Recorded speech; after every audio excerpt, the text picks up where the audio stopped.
I believe I'm going to die doing the things I was born to do. I believe I'm going to die high off the people.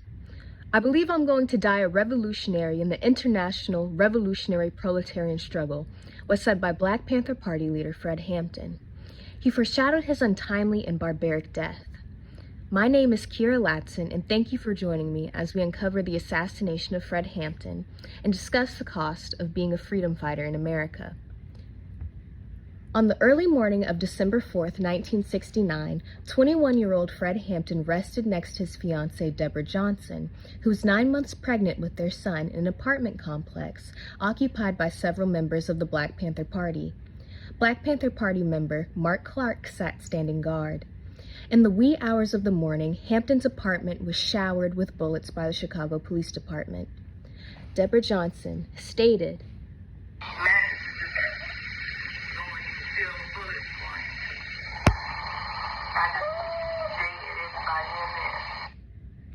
Unfortunately, Johnson's haunting inclination was correct. The Chicago Police Department's brutality left Fred Hampton and his brother-in-arms, Mark Clark, dead. Johnson and 4 other members of the Black Panther Party walked out alive. She was forcibly removed from the bloody, gruesome scene and heard one officer ask, "Is he still alive?" 2 gunshots were fired inside the room, and the other officer said, "He's good and dead now." Up to 99 bullets were fired into the apartment complex on behalf of the Chicago Police Department. They claimed that they were engaged in a shootout with the Black Panthers to the media, even though forensic evidence proves that the only shot that came from the Panthers fired from Mark Clark's gun, whose single shot went off into the ceiling as he was shot in the heart. In the aftermath of this atrocity, the community was shaken. An elderly woman touring the apartment complex shook her head and commented, "This was nothing but a northern lynching."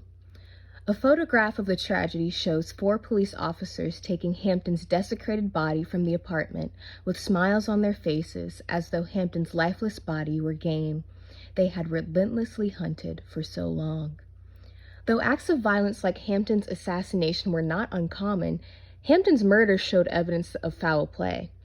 Cook County chemist Dr. Eleanor Berman tested Hampton's blood and she found high traces of seconal. Hampton was drugged.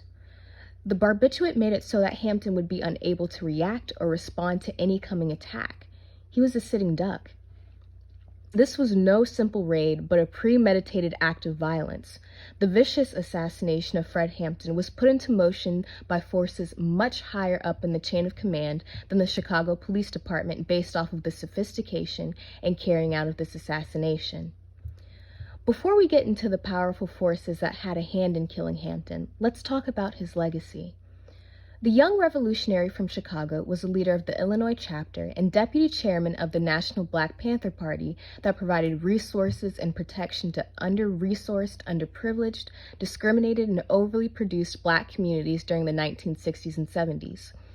The media and law enforcement painted the Panthers as a terrorist organization, but this clearly wasn't the case. Take it from my mom.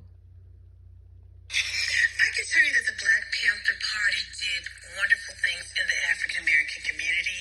They provided free lunches, free health care, educational opportunities, parties for the children, day camps in the summertime, tutoring, bus rides for children, all sorts of resources needed in the African